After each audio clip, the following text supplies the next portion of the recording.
تہجد کا وقت وہ مبارک گھڑی ہے جب ہر شے خاموش ہوتی ہے، جب دنیا گہری نیند میں ہوتی ہے اور صرف وہ بندہ جاگتا ہے جن کے دلوں میں اللہ کی محبت اور خوف ہوتا ہے۔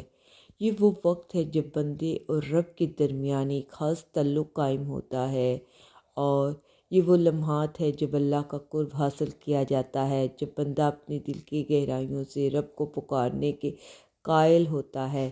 اس وقت اللہ اپنے بندے کے سب سے قریب ہوتا ہے۔ یہ وقت صرف عبادت کا نہیں، دعاؤں کی قبولیت کا بھی وقت ہوتا ہے۔ ایک حدیث کی روایت ہے کہ اللہ اس وقت زمین کے سب سے قریب آسمان میں اترتے ہیں اور اپنے بندے کو پکارتے ہیں، وہی ہے جو مجھے پکارے، میں اس کی دعا قبول کروں گا، جو مجھ سے کچھ مانگنا ہے میں اسے ضرور عطا کروں گا، ہے جو مجھ سے مغفرت چاہتا ہے میں اسے بخش دوں گا۔ جب ہم تہجد میں اپنے ہاتھ اٹھاتے ہیں، دل سے جو بات نکلتی ہے وہ سیدھی عرش تک جاتی ہے۔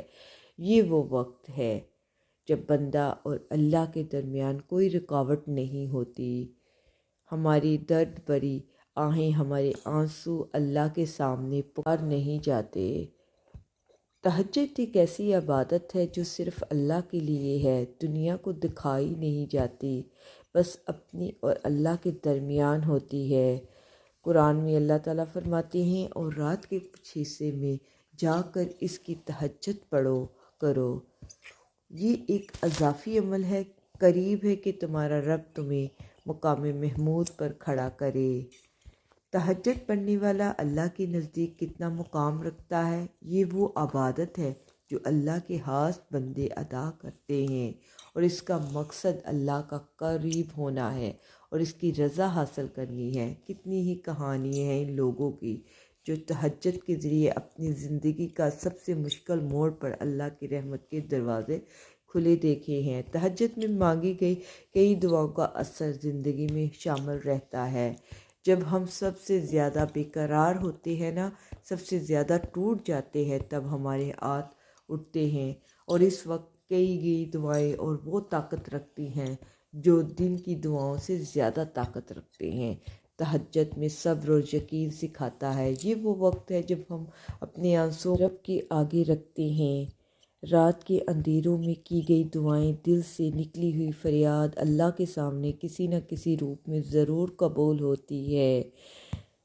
جب ہمارے کوئی راستہ نہیں بنتا، جب دنیا کے دروازے بند ہوتے ہیں، تب اللہ کا دروازہ ہمارے لیے کھلتا ہے۔ تہجد پہ مانگی کئی دعائیں کبھی ضائع نہیں ہوتی، کبھی ضائع نہیں ہوتی۔ یہ وہ وقت ہے جب انسان کی روح رب سے براہ راست بات کرتی ہے، جب دل کی سچی کیفیت رب کے سامنے پیش کی جاتی ہے۔ اس وقت کی گئی دعائیں وہ دعائیں ہیں جو انسان کی گہرائی سے نکلتی ہیں، اللہ کے سامنے بہت عظیم ہوتی ہیں۔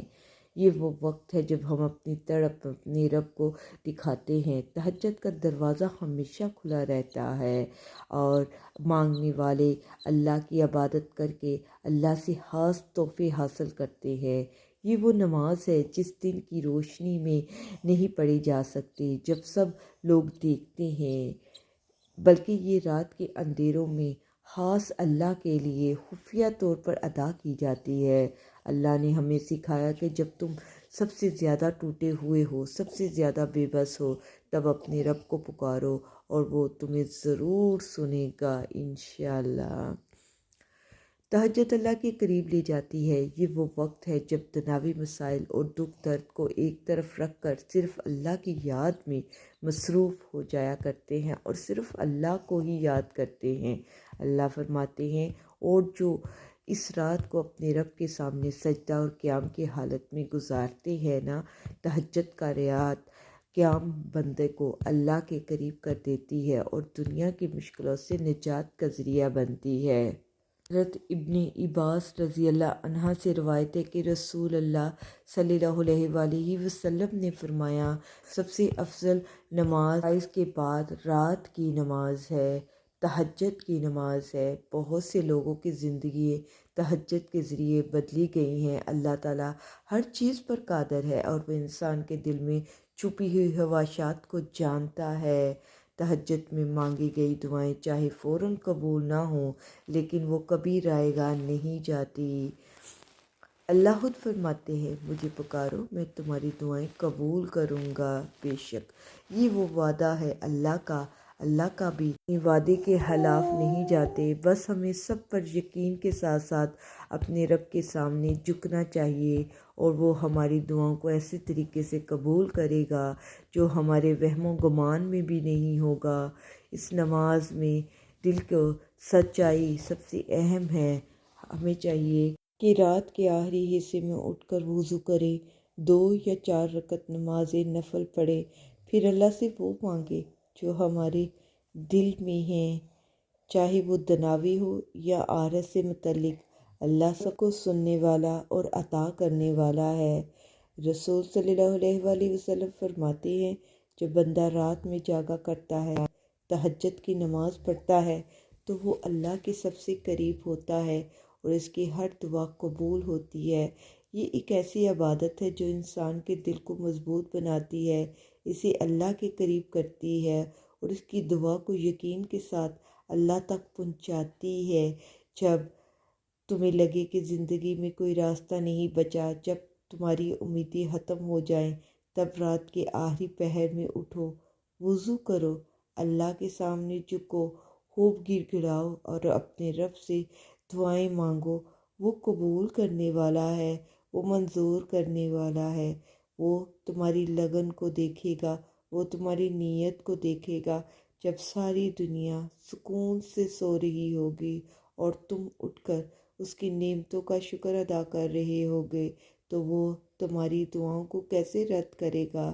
جو دعا تمہاری قبول نہیں ہو رہی وہ تہجد میں قبول ہوتی ہے۔ رسول اللہ صلی اللہ علیہ وآلہ وسلم نے ارشاد فرمایا، رات کو اس وقت نماز پڑھو جب لوگ سو رہے ہوں، تم لوگ سلامتی کے ساتھ جنت میں داخل ہوگے۔ آپ کی زندگی میں پڑھی گئی ایک تہجد کی نماز پوری زندگی بدلنے کی طاقت رکھتی ہے۔ یہ بھی کسی معجزے سے کم نہیں کہ رات کو آپ اٹھیں اپنے نرم بسترے سے جب ساری دنیا سو رہی ہوتی ہے اور تم جا کر تہجد کی نماز پڑھتے ہو، اللہ سے لاڈیاں کرتے ہو اور کچھ آنسو گراتے ہو، کچھ دعائیں کرتے ہو، اللہ کی بندگی بیان کرتے ہو، اپنے سارے دکھ اپنے اللہ سے شیئر کرتے ہو، تو اللہ تمہاری تمام دعاؤں کو کیسے رد کر دے؟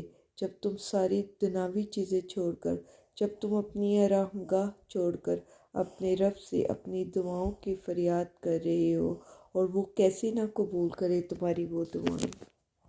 اور اگر تمہارے نصیب میں بہتر ہو تو تمہاری تہجد کی دعاؤں کی وجہ سے تمہیں وہ جلد حاصل ہو جائے گا جس کا تمہیں انتظار ہے، جس کے لیے تم روتے ہو، جس کے لیے تم نے راتوں کو اٹھ اٹھ کر دعائیں مانگی ہیں۔ تہجد بہت لاڈلی عبادت ہے اللہ کی۔ تہجد میں کی گئی دعائیں بند ہوتے سب دروازے کھول دیتی ہے۔ تہجد میں فرش پر کیے گئے سجدے انسان کو عرش پر اللہ سے ملا دیتی ہے۔ بے شک تہجد کا پہلا سجدہ سارے دن کے غموں کا آخری سجدہ ہوتا ہے۔ تہجد نیند قربان کر کے جب روتی ہوئی آنکھیں اللہ کو مناتی ہیں، نہ تو خواب حقیقت بن جاتے ہیں اور تعبیر کن میں بدل جاتی ہے۔ تہجد میں جاگنے والوں کو چاہیے کہ سونے والوں کے لیے دعا کرے، ملنے والوں کو چاہیے کہ بچھڑنے والوں کے لیے دعا کرے، کامیاب ہونے والوں کو چاہیے کہ ہارنے والوں کے لیے دعا کرے، ہنسنے والوں کو چاہیے کہ رونے والوں کے لیے دعا کرے، محبت کرنے والوں کو چاہیے کہ نفرت کرنے والوں کے لیے دعا کرے، آگے بڑھ جانے والوں کو چاہیے پیچھے رہ جانے والوں کے لیے دعا کرے، نیکوکاروں کو چاہیے کہ گناہ گاروں کے لیے دعا کرے، ہر ایک کو چاہیے کہ ہر ایک کے لیے دعا کرے اور میرے لیے بھی دعا کریں۔ کتنی پر اثر ہوتی ہیں وہ شدتیں جو ہمیں تہجد تک کھینچ لاتی ہیں۔ تیرے کن پر یقین ہے، اس لیے میری دعاؤں کا سلسلہ قائم ہے ابھی تک۔